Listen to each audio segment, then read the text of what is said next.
Hey guys, welcome to the CGM podcast. So good to be back with you today. My name is Kurt Fehlis. I'm one of your hosts, and joining me is our new senior pastor here at Green Acres, Michael Gossett. Hello. How are you, brother? I'm great. Man, it's good to be back. It is so cool to be back. And now, Yes. Just to say for a moment, you are the senior pastor now, right? Over the last few weeks, we've had so much transition and celebrating Pastor David in the last 30 years. Yes. And now you are the guy. That's what they say. It's hard to tell. Did you wake up on August 30th feeling completely different? You know, somebody asked me that, no joke. They said, hey, how was your week? Was it completely different? But to be honest, it was the same as the week before. So still work to be done and sermons to prepare and, and this great church to lead. And it's been an incredible season. Through this summer, there's just been so much going on in the life of our church and just celebrating the legacy of Pastor David. And then obviously stepping into this new role has just been really just a thrill and a dream come true in many ways. Well, and it's just so cool as a staff member, as a member of our church, just to sit back and see how God orchestrated and guided our church through this process for multiple years leading up. And I know that's been talked about and celebrated at different points in services and at different meetings and times, but just to say here on the podcast how cool it is. And I just want to plug this. Our first episode was actually a conversation between Pastor Michael and Pastor David. So if you're new to our podcast and you haven't watched that, I would encourage you, go find that episode. It's really on YouTube. It's on Spotify and Apple Podcasts. Go listen or watch that episode because it's just some great insight into this whole process, which is really, really cool. Michael, we actually, for our faithful listeners who've been following along with us, we've had to take a little bit of break here. You mentioned we had a great summer, right? Vacation Bible school, multiple student camps, mission trips, different things going on. I'm sure our listeners, their families had took part in some of that, or maybe even had their own adventures and trips this summer. We really had great ambitions to accomplish every week have a podcast this summer, but unfortunately we had a couple hiccups here at the end. Some people needed to go on vacation, some people needed to go into quarantine, and some people needed to get promoted. We're not going to say who did what. No, we're not. But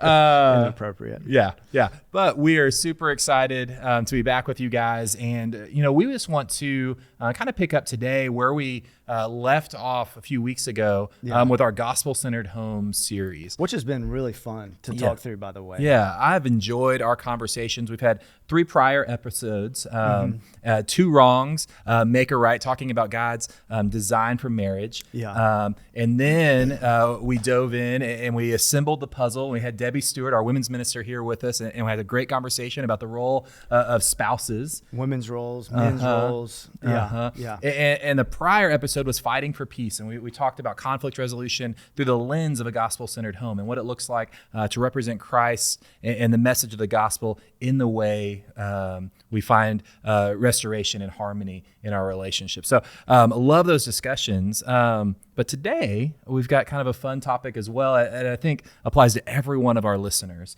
Absolutely. And the topic's title is Be Fruitful and Multiply. And we're talking about the family multiplication process that occurs in a gospel-centered home. That's right. And so just as we dive right in, Mike, what, as you lead, as you see, I mean, you're a dad, you have 4 kids. You and Katie been married, 10 years now? Or how long is it? Okay, so when we started talking about gospel-centered home in our marriage, I actually told everyone that Katie and I have been married 15 years. Okay. And so my wife was actually listening to the podcast, and she calls me and she says, "Hey, how long have we been married?" Oh no. And I said, 15 years, or coming up on 15 years. And she said, "We're coming up on 14 years." And so what is funny is I just announced it to, everybody listening, and Katie listening to the podcast was just thinking, "Nope, that's not correct." And so this August, like what month are we in? We're in September now. Yeah, so we're in September. So a month ago, on August 4th, we celebrated 14 years. See, here, I'll come to your defense. You just have loved your wife and your family so much that all that love couldn't have happened just in 14 years. It had to have been 15 years. Exactly. So, Katie, it's just that he loves you so much. That's exactly what happened. I got your back. And it's really bad that you said 10 years because our daughter is 11. And so Riley, I am sorry. This is how it's all rumors working get out. started. That's not true. Okay. So we're correcting this flow of discussion. 14 years. 14 years. And so you have a little bit of experience here already. Not to say that, me as a dad of 2 years doesn't have much to say in this discussion, but 4 kids, you've seen some different seasons. You've been in ministry and walking with families who've been all over the age spectrum and where they're at in their family process. So as a pastor, as a dad, where do you see God's design for multiplication? Where do you see that? To be honest, what I've learned in the 11 years that I've been a dad, my oldest is 11, is that it is absolutely impossible to parent apart from the Spirit of God. Yeah.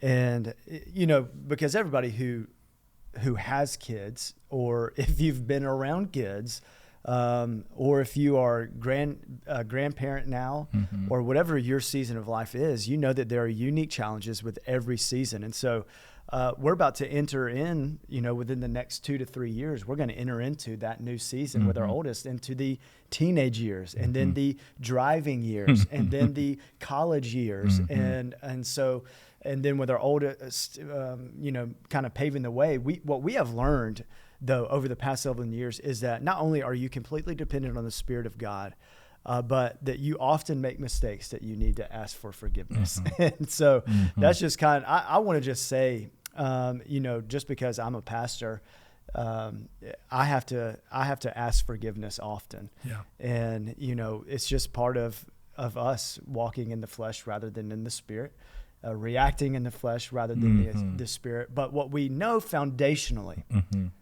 of what we are called to do as God's people is to multiply. Yeah. And this is, I just wanted to start there because this is really this is the vision for the family, is this right here. It says in Genesis 1, verse 28, it says, and God blessed them, okay? And God said to them, be fruitful and multiply and fill the earth and subdue it, and have dominion over the fish of the sea and over the birds of the heavens and over every living thing that moves on the earth. So the very first thing that we see from the Lord is to be fruitful, multiply, fill the earth and subdue it. Yeah. And so we have this understanding that this is what the family vision is. Yeah. Is to be fruitful and multiply. So that's our starting point. And one of the cool things in this, right, is we look in Genesis and we also see that God created us in His own image. Right. And so sometimes you're right, you have your family, and you have your kids, your sons, your daughters, and they're kind of like little mini me's of you. Yeah. Right. And you're reproducing both physically, but also all the things about you. They're going to start translating. You and your spouse are going to start translating down to your kids. Right. Some of your personality traits, some of the quirks and the funny things that as parents we pick up, or as young adults we picked up from our parents, and then our kids are going to pick up from us. But the cool thing about God's design here is He created us in His image, and He's saying, hey, I want you to go multiply my image out into this world. That's right. And what a cool just perspective and responsibility that we get is saying, hey, yes, it's great to have a family. Yes, there's so many benefits and joys and rewards from having kids, but we are making little image bearers of God to go and bring about His kingdom in this world. So cool. Absolutely. And so for us, as we continue to see this, even in the New Testament, you see the idea of replication and multiplication continue through their efforts, even in the New Testament understanding of that word, multiplication. And so many times, here's what is difficult in the culture today, is that in so many instances, children are viewed as a burden rather than a blessing. Yeah. And so with just the evil of abortion stems from that idea that somehow children are burdensome rather than a Yeah. blessing Yeah. in God's design. Yeah. And so we have to fight against that tendency. Mm-hmm. We have to fight against that mindset that would ever allow us to come to this understanding that children are a burden from the Lord rather than children are a blessing from the Lord. Because this is exactly what it says in Psalm chapter 127, verse 3. It says, behold, children are a heritage from the Lord, the fruit of the womb, a reward. And so that is the concept here, is that they are a blessing. That what God gives you in the family is a blessing from the Lord that is for not your purpose, but it is for the purpose of God's kingdom. Because as soon as you end that in verse 3, verse 4 says, like arrows in the hand of a warrior are the children of one's youth. Blessed is the man who fills his quiver with them. He shall not be put to shame when he speaks with his enemies in the gate. And this idea that children are this arrow that we are to bring up so that you can shoot toward the enemy, of evil. And that is the idea of going out into the world, filling the world. We are shooting out these arrows who are gospel-centered kids who are ready to come up against the world with the truth of Jesus Christ that is embedded in their hearts. Yeah. This has to be our vision. This has to be our understanding, because that foundation affects everything you do in the home with your kids. Yeah. Well, and I love that you mentioned something that you brought around when talking about abortion. You said that there's a lie that's been presented. And when I think about this idea that we multiply not for the purpose of our family necessarily, but for the purpose of God's kingdom going out and God's image going out into the world. When another one of these lies that occurs, like, well, I'm going to have our kids and we're going to raise them, but I want them to be happy. Or I want them to have successful lives. I want them to be productive members of society, right? You hear these things. Yeah. Innately, you're like, well, okay, that's not the worst thing. Like, of course I want my son to be happy. Of course I want, my daughter to be successful. But by what measuring stick are you putting that? And when we're talking about a gospel-centered home, is the success mark, is the happiness mark because they grow up and they have a job and they contribute to society? Is it that they find love and happiness in a spouse? Is it that they are image bearers of God? Is it that they are seeking to transform the people they come across with the truth of Jesus? Which way have you raised and directed your arrows, your kids, to go out into the world? Yeah, I think often I know that I have a tendency to make this parenting mistake, that I discipline more out of my image rather than God's image. Yeah. There's a very clear difference when we discipline or correct our children in our image is for the protection of what people think of us, rather than developing them in the likeness of Jesus Christ. So we talk a lot about vision at Green Acres. We talk about our church vision. We talk about what we are aiming toward as the ideal of what we truly believe that God is calling us to. And our vision statement is transforming lives with the truth of Jesus. That's what we want to be about.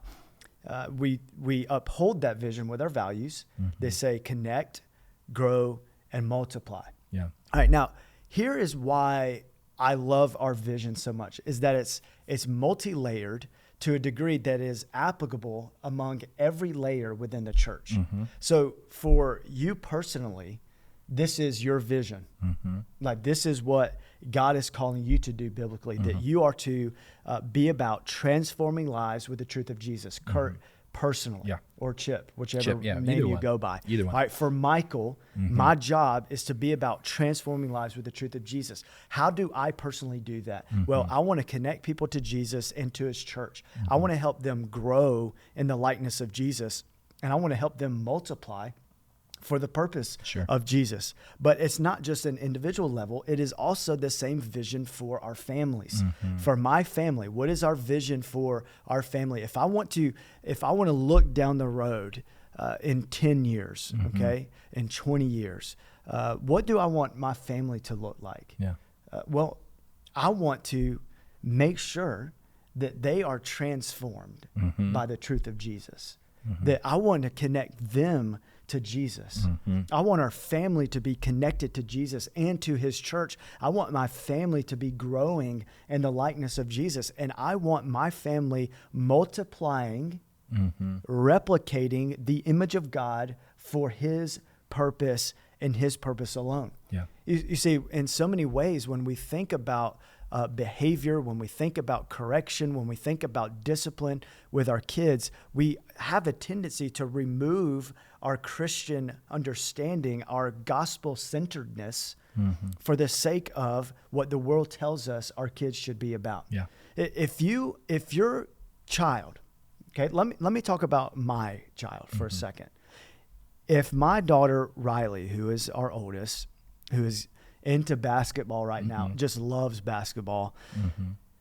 If I develop Riley to be the best basketball player, she gets a full ride to the choice, whatever college of her choice. Georgia, probably. I mean, if she was the best, she would probably go to the University of Georgia. Yeah. I mean, that would be my assumption, Kurt. That's what but I would don't want to assume. be biased in front of everyone. No, but if I pay for her to have the best coach, the best lessons, all of these things, put her in the best program, and that at the end of the day, we can say, Riley, look at you. You did it. Yeah. You are the best basketball player. You get to choose whatever college you get to go to or want to go to, which is Georgia, obviously. But if she loses her understanding of who she is in the gospel, at the end of the day, what have I done? What have I accomplished? She is now an image bearer for basketball rather than Jesus. Yeah, and an image bearer for something that's not eternal. Listen, right? basketball is temporal at best. Basketball is here today, and one injury, it's gone tomorrow. It can be taken away from us in an instant, but the image of Jesus within us can never be taken away. Yeah. And so at the end of the day, we spend so much of our development in our kids and our understanding of multiplication with our children on the smallest percent imaginable rather than what is truly eternal. Yeah. And so what Jesus is doing, all the entire family has to maintain that focus on eternity rather than on earthly temporal things. Yeah. Which is nothing new to us. No. We get that. But if your child makes straight A's, what is that going to get them? And listen, I'm into academics, okay? You have a doctorate.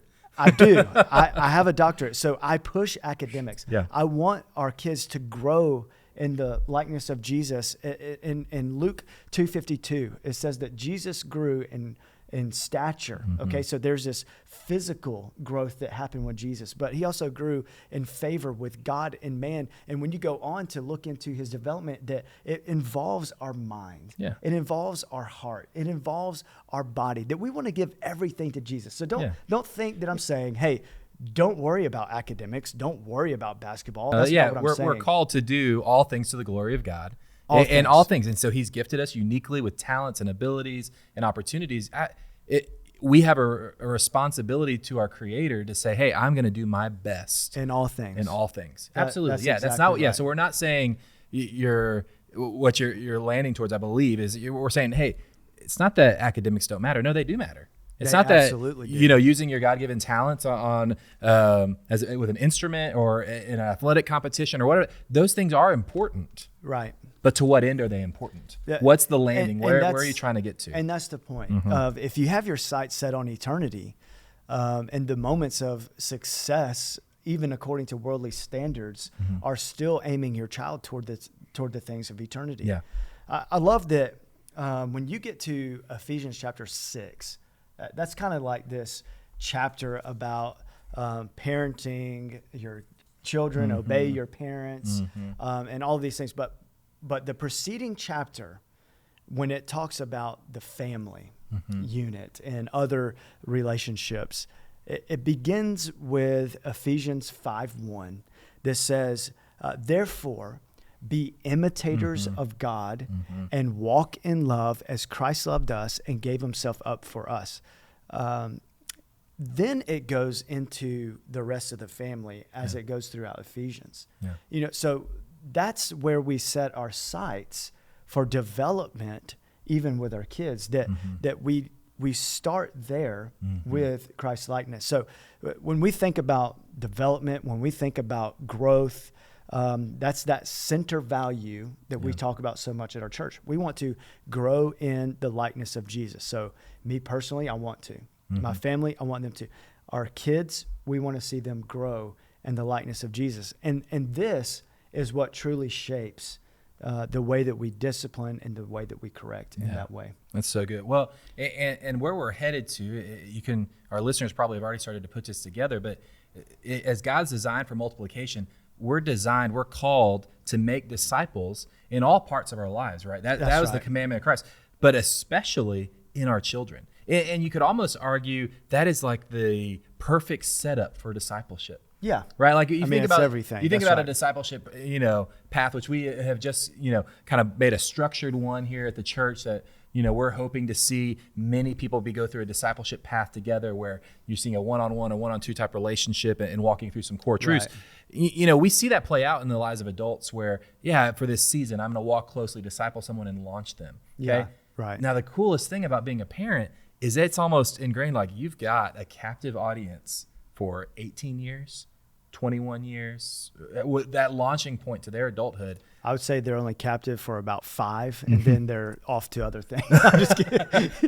Listen, our family devos are good between the ages of like 4 and 7. That's like the magic numbers. That's a sweet spot. Yeah. When they're 8 and on, they're just kind of like, off looking at, anyway, that's a joke. But well, and in the student ministry context, we see this, and we know it from Deuteronomy 6, but the greatest influence on a child's spiritual development is their parent. Absolutely. We know that to be true. Yeah. We'd love to say as the church, like all our programs are the best possible thing, and we hope that they are, to help equip the family to accomplish the mission. But if a child's spiritual development is solely left up to their pastor, it's only going to go so far. Yeah. But when a parent is doing it right, that's where we see the real trajectory of what it could be. There is no biblical context for outsourcing discipleship in your home. Yeah.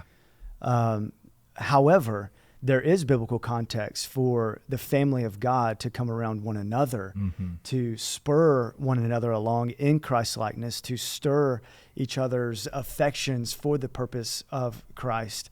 But the primary discipler of your home is you, and it is the parent. And so, I think that we kind of get that conceptually.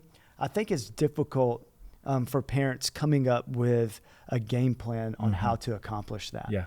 And, because the student ministry is a part of that plan. Kids ministry is a part of that plan. Corporate worship is a part of that plan. Because it's coming from people other than their parents, and they're hearing the same thing. And so I think that it's important. And I just want to say that, if maybe you're struggling with a discipleship path in your home, here's what we have. We have a book that's a discipleship book that is good really for any relationship. So it's just a discipleship book that we have here at the church, and it's gonna be posted online for you to be able to download that, just that PDF, and that's gonna be a helpful tool for your family. But here's what that tool will do: is it gives you just a simple roadmap of just how to walk through some basic conversations. And you can go as deep as you would like, or you can keep it as shallow as you would like. And that's no big deal. And so, but it just gives you a little bit of a help and a tool of know how to go from A to Z in that. But to always understand that a part of your discipleship is just being intentional with your kids and with your family. It's making sure that you leverage the opportunities that you have. Yeah. So here's where I really had to learn, and I'm still trying to learn in this. Yes, you have to be intentional but you don't have to be a stickler. Okay, so I get these idealistic things in my mind of where I think, okay, well, we need to have family worship time every single day. It needs to be at this time. We don't need to we don't need to let anything come in on this time that we're setting aside. Okay, and every single day we're going to do this. We're going to memorize every creed. We're going to memorize a book of the Bible together. We're going to do So I have a tendency to become overly ambitious at times. Sure. Here's what I have learned. Take one Bible verse and talk about it every day for the week. Yeah. It's so simple and it seems so small, but I am shocked at the way that the Lord uses that to hide that word in our kids' hearts and in my heart. Katie does this in our home, so in our kitchen where the kids eat breakfast every morning at our breakfast bar area. Right next to it is this sign that Katie, it's like a chalkboard, and Katie writes a Bible verse on it. Whatever our Bible verse of the week is, it's right there, and we reference it every morning before we go off to school. We pray, and listen, it's a rambunctious time. Okay, we have an 11-year-old, a 7-year-old, a 5-year-old, and a 3-year-old. Okay. And so there are a lot of things happening. Someone's playing with G.I. Joes. Yeah. Someone's singing a different song for some reason. I mean, whatever's going on. But here's what is honoring to the Lord is that we're being intentional, that we are letting them know that this is important part of your life. And so we want to make sure that we protect that time and be intentional with the time, but don't worry about the chaos that comes with children. Okay. And so we've just had to learn through that. What does that look like for our home? Yeah. And I'll tell you another thing. A professor told me this, and it has just really, really stuck out with me personally. He said that, this was an older gentleman, and he said that his son came back to him. His son was 45 or 50 at the time when he came back and talked to his dad about this, because my professor was asking his son, he said, what made the biggest impact on you? Like as a dad, I just want to know. And his son told him, he said, Dad, the biggest impact you had on me is that I would catch you in your personal worship time. Yeah. That I would see you every morning with your Bible open at your desk. Yeah. That I would see you with your head down and that you were just in prayer. I would catch you in those moments. That's what stood out me the most. Yeah. And so if there is any encouragement, I tell my wife this, we challenge each other in this, and I tell other dads this, let your kids catch you in vulnerability. Let your kids catch you in times of personal worship, in times of personal study, digging into God's word. Let them just see it. Yeah. And that's where I was going to share one of the things I think is so key, and when you're talking about discipling other people, but specifically your kids, is that they see that you love Jesus. That's right. I think one of the saddest things is when I talk to a student, and not that this happens a ton, but I have had these conversations where like, I just don't see my parents read their Bible very much. Yeah, I mean, we come to church, but that's about it. Yeah. And it's not to say a negative towards their parents, but they're not seeing it modeled what it means that Jesus is their everything.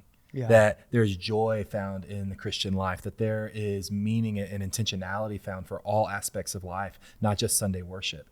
And so, what you're saying, hey, that give your kids a glimpse of your personal worship, of you studying the word, but also share with your kids, the joys of what you've read, or, That's right. or the excitement of an answered prayer, or how God guided you in maybe a gospel conversation with a neighbor or a coworker. Those things should be celebrated in the home in such a way that that's exciting and model setting, example setting for your kids. That's right. I think that. And then I also think when we're talking about the process for parents, like, hey, how do I get into this whole discipleship model?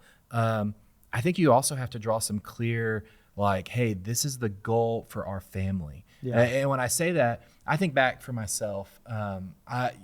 Michael, I think much like you, we grew up playing sports, right? I played soccer as a kid. I started playing basketball at a certain age.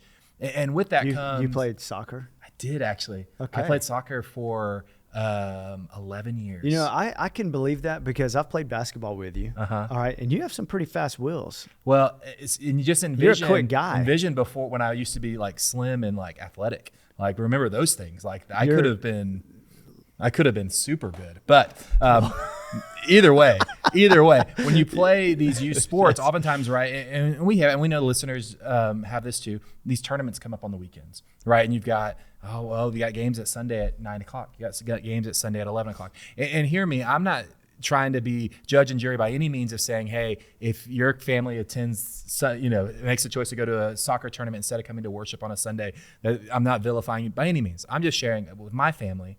What my parents said is, hey, Kurt, you're not going to be able to play on those Sunday games. We'll talk to your coach. If the game's at 12:30, we'll do our best to make it. If it's at 1, we'll probably be able to make it. But if it's at 10, your team's going to have to miss out. Yeah. And why that was the case was my parents, for our family, said Sunday is going to be sacred. We are going to worship together. Yeah. We are going to church together. There's not, unless someone's running a fever, even then. My parents did the same thing. Yeah. I mean, because I was a baseball guy. Mm-hmm. I loved baseball growing up and played in all kinds of tournaments, just like, with travel ball or whatever.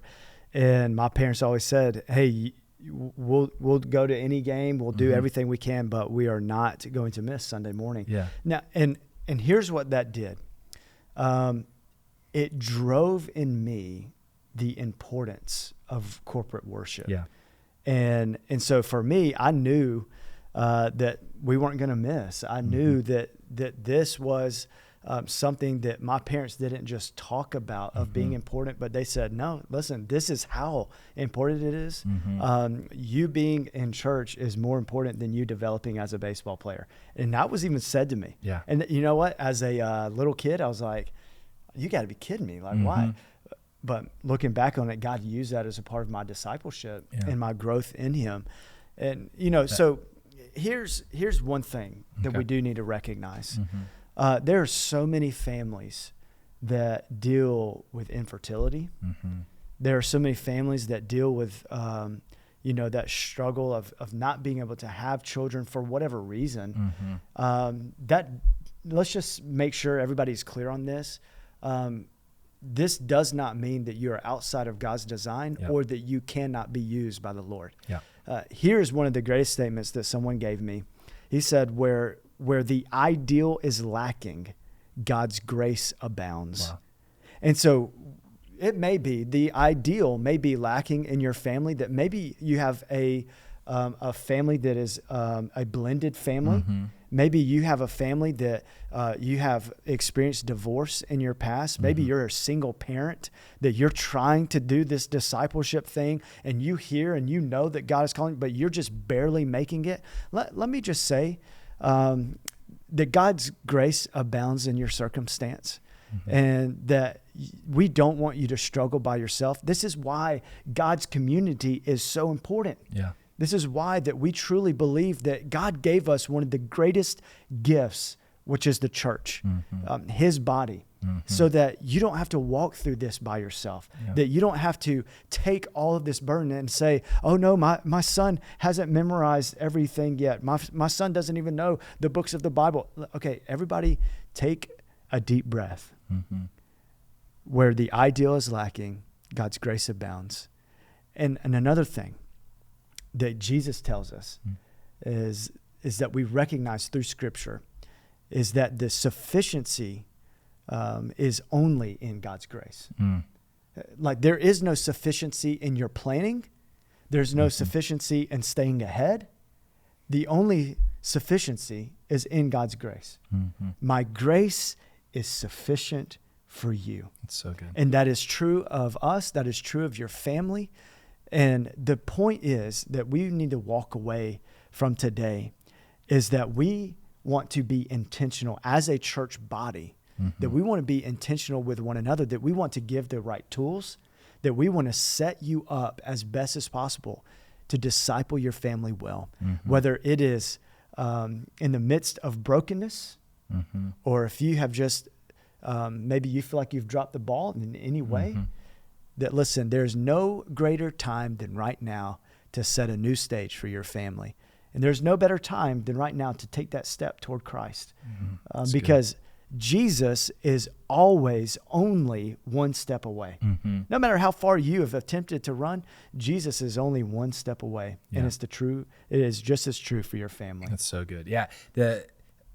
You hear these stories play out of people who at different points realign their priorities. Yeah. And like that's true. I've shared things about my family. My parents, my dad would say he came to know Christ right around the time I was born. And so I have older siblings who experience a different initial start of the discipleship process because my parents weren't walking with the Lord. Right. And then I got to see differently. But God is still faithful to work in what was broken and not working to his design to get it closer to something that's working toward its design. And so, yes, absolutely, there is hope. There is opportunity. It's never too late to flip the switch and say, hey, we're going to get after this as a family. We're going to do this right, whatever your family context looks like. That's right. Mike, one area that's somewhat similar in this that I do want to touch on, and part of that is it is so prevalent in our church, some because of the legacy of Pastor David and many other staff and leaders here, but specifically around East Texas, it seems like we have so many kids, in the looking for adoption, but also in the foster system. Yeah. As a family, what do you see as that? We're talking about this idea of being fruitful and multiplying. How do we help disciple these kids in these contexts and support these families in this way? We have actually so many systems in place at our church that are just so healthy and so helpful to help eliminate as best as possible our foster care system. Yeah. And that's our hope, right? And in fact, we have a ministry called Hope for 100. And in that ministry, they have specific things that we can do as a church body to come alongside or to be that primary family to say, hey, you know what? We want to adopt. Hey, we want to foster. Yeah. Hey, we want to step in. We have the means. We have the room, and we'll do whatever we can to make sure that no kid is left without a family. Yeah. And so I would just encourage you, to visit our website and to look for that, because we even have people who set aside time to be what is called a wraparound family. Yeah. And so if we have a foster family, and we have seen this so many times in our church, a foster family, well, we'll have a connect group. That's what we call our small groups here at Green Acres. We'll have a connect group who just adopts that family who's fostering and says, hey, if you need a babysitter, hey, if you need supplies for school, hey, if you need a run to the grocery store, whatever's going on, hey, we're going to come alongside you. Yeah. And so there are so many opportunities that we could really step into that world. And I think that every single one of us, we are all, as God's children, we are all called to do something. We just have to figure out what that is. Sure. Well, and I just felt like as what we're talking about so much with families, it's such a natural thing to, yes, we care for our own family, but we also look, where are the needs of others? Yeah. Right? Isn't that what Christ would be doing, right? Jesus would be saying, hey, yes, I'm caring for my own. He cared for his mother. He cared for his family, his disciples. Yeah. But he also saw the needs of those around him. Absolutely. And we do have kids who have needs around us. We have families who are burdened and struggling, whether they're facing adoption issues or they're facing, hey, we've taken in these foster kids, but it's hard. And they need families to come alongside, support them, pray with them, babysit for them every once in a while. And so that's part of this discipleship process too. So Mike, I've loved our discussion today. Yeah.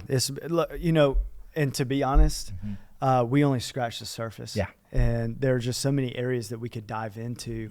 But if we keep in mind the intentional act of helping our kids, helping our spouse grow in the likeness of Jesus, if that is our aim, then the Lord will take care of the rest. I love what Charles Stanley says. It's one of his most famous sayings that he says, you obey the Lord and leave the consequences up to him. And I love that. And that's just what we're called to do as families. And there's so many pressures on the family right now. But if we obey the Lord, we leave the consequences up to him. And that's what we're going to do. That's so good. Well, guys, we hope you enjoyed this episode with us. If you're not already doing so, please like, subscribe these videos, these podcasts. If you're on YouTube, hit that bell. I'm sure there's a button that just popped up on my face. I'm hoping right here. There it is. But we loved our conversation. We can't wait to do it again with you soon. Take care. See ya. Hey, thanks for listening to today's episode and joining in on our conversation. If you liked what you heard or you want to know more about Green Acres, go check out our website at gabc.org or follow us on Instagram at gabc_Tyler. Have a great day.